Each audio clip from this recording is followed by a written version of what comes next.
Maddur town police ಠಾಣೆಯಲ್ಲಿ FIR ದಾಖಲಾಗಿದೆ.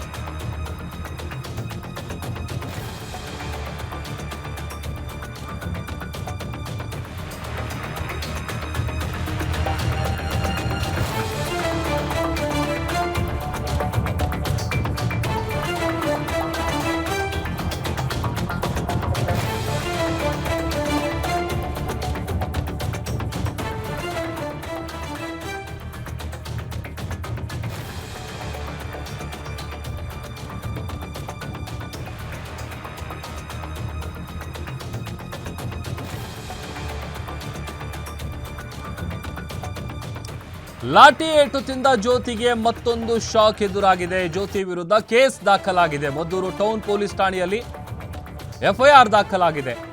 ಜ್ಯೋತಿ ವಿರುದ್ಧ ಸುಮೋಟೋ ಪ್ರಕರಣವನ್ನ ಪೊಲೀಸರು ದಾಖಲಿಸಿದ್ದಾರೆ. ಕಳೆದ 2 ದಿನಗಳ ಹಿಂದೆ ಪ್ರತಿಭಟನೆಯಲ್ಲಿ ಲಾಠಿ ಏಟನ್ನ ತಿಂದಿದ್ರು ಜ್ಯೋತಿ. ಎಲ್ರಿಗೂ ಕೂಡ ಗೊತ್ತು, ಬಹಳ ಫೇಮಸ್ ಆದ್ರು. ಸಿಎಂ ಹಾಗೂ ಮುಸ್ಲಿಂ ಸಮುದಾಯದ ವಿರುದ್ಧ ಅವಹೇಳನಕಾರಿ ಹೇಳಿಕೆಯನ್ನ ಕೊಟ್ಟಿದ್ದಾರೆ. ಮದ್ದೂರು ಇನ್ಸ್ಪೆಕ್ಟರ್ ಅವರು ಕೊಟ್ಟಿದ್ದ ದೂರಿನ ಮೇರೆಗೆ ಈಗ ಕೇಸ್ ದಾಖಲಾಗಿದೆ.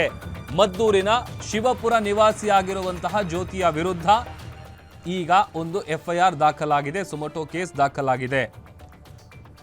ಜ್ಯೋತಿ ವಿರುದ್ಧ ಅಲ್ಲಿ ಇದ್ದಂಥ ಇನ್ಸ್ಪೆಕ್ಟರ್ ಏನು ದೂರು ಕೊಟ್ಟಿದ್ದಾರೆ ಅದರ ಆಧಾರದ ಮೇಲೆ ಈಗ ಎಫ್ಐಆರ್ ದಾಖಲಾಗಿದೆ. ಸುಮೋಟೋ ಪ್ರಕರಣವನ್ನು ಪೊಲೀಸರು ದಾಖಲಿಸಿದ್ದಾರೆ.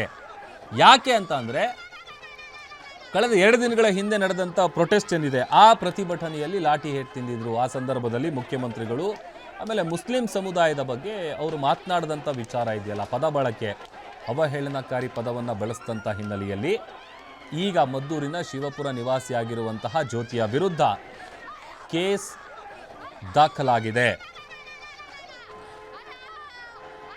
ಮದ್ದೂರಲ್ಲಿ ನಡೆದಂತಹ ಗಣೇಶನ ಮೆರವಣಿಗೆ ಸಂದರ್ಭದಲ್ಲಿ ಏನು ಗಲಭೆ, ಕೋಮು ಗಲಭೆ ನಡೀತು, ಅದಾದ ನಂತರದಲ್ಲಿ ದೊಡ್ಡ ಮಟ್ಟದಲ್ಲಿ ಪ್ರತಿಭಟನೆ ಮಾಡ್ತಾ ಇರುವಂಥ ಸಂದರ್ಭದಲ್ಲಿ ಪರಿಸ್ಥಿತಿಯನ್ನು ನಿಭಾಯಿಸೋದಕ್ಕೆ, ಹತೋಟಿಗೆ ತರೋದಕ್ಕೆ ಪ್ರತಿಭಟನಾ ನಿರತರ ಮೇಲೆ ಲಾಠಿ ಚಾರ್ಜನ್ನು ಮಾಡುವಂಥ ಕೆಲಸವನ್ನು ಪೊಲೀಸ್ ಅಧಿಕಾರಿಗಳು ಮಾಡಿದರು.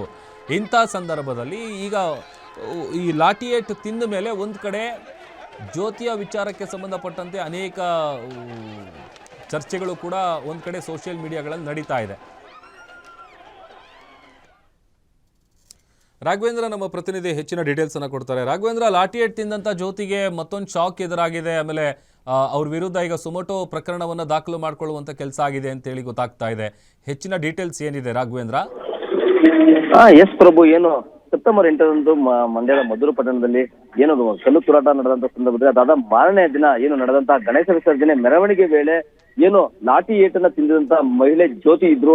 ಆ ಜ್ಯೋತಿಗೆ ಇದೀಗ ಸಂಕಷ್ಟ ಎದುರಾಗಿರುವಂತದ್ದು. ಯಾಕೆಂದ್ರೆ ಏನು ಆ ಒಂದು ಮೆರವಣಿಗೆ ವೇಳೆ ಈಕೆ ಏನು ಅಪೇಕ್ಷಾರ್ಹ ಪದವನ್ನ ಮುಸ್ಲಿಂ ಸಮುದಾಯದ ವಿರುದ್ಧ ಬಳಸಿದ್ದು ಅನ್ನೋ ಆರೋಪಕ್ಕೆ ಇದೀಗ ಪೊಲೀಸರು ಈಕೆ ವಿರುದ್ಧ ಒಂದು ಪ್ರಕರಣವನ್ನ ದಾಖಲಿಸಿದ್ದಾರೆ. ಅದಾದ ಬಳಿಕ ಮಾಧ್ಯಮಗಳಿಗೂ ಕೂಡ ಈಕೆ ಏನು ಲಾಠಿ ಚಾರ್ಜ್ ಆದ ಬಳಿಕ ಏಟನ್ನು ತಿಂದಿರ್ತಾಳೆ. ಏಟನ್ನು ತಿಂದ ಬಳಿಕ ಮಾಧ್ಯಮಗಳೊಂದಿಗೆ ಮಾತನಾಡುವ ವೇಳೆ ಸಿಎಂ ವಿರುದ್ಧ ಕೂಡ ಅಪೇಕ್ಷಾರ್ಹ ಪದವನ್ನ ಬಳಕೆ ಮಾಡಿ ಮಾತಾಡಿರೋದ್ರ ವಿರುದ್ಧ ಈಗ ಅಲ್ಲಿನ ಪೊಲೀಸರು ದೂರನ್ನ ಸಲ್ಲಿಸಿ ಈಗ ಆಕೆ ವಿರುದ್ಧ ಸುಮೋಟೋ ಪ್ರಕರಣ ದಾಖಲಿಸಿ ಈಕೆ ವಿರುದ್ಧ ಒಂದು ಪ್ರಕರಣವನ್ನ ದಾಖಲಿಸಿದ್ದಾರೆ. ಏನು BNS ಕಾಯ್ದೆ 196/1 ಹಾಗೂ 299 ಕಾಯ್ದೆ ಅಡಿ ಈಗ ಈಕೆ ವಿರುದ್ಧ ಒಂದು ಪ್ರಕರಣ ದಾಖಲಿಸಿ ಈಕೆಯನ್ನ ಬಂಧನಕ್ಕೆ ಈಗ ಮಾಡ್ಲಿಕ್ಕೆ ಮುಂದಾಗಿರುವಂತದ್ದು. ಎಲ್ಲೋ ಒಂದು ಕಡೆ ಈಕೆ ಪ್ರತಿಭಟನೆಗೆ ಹೋಗಿದ್ದೆ ಈಕೆಗೆ ಮುಳುವಾಗಿರುವ ಹಾಗೆ ಕಾಣ್ತಾ ಇದೆ. ಇದೀಗ ಕಾನೂನು ಸಂಕಷ್ಟ ಕೂಡ ಈಕೆಗೆ ಎದುರಾಗಿರುವಂತದ್ದು ಪ್ರಭು.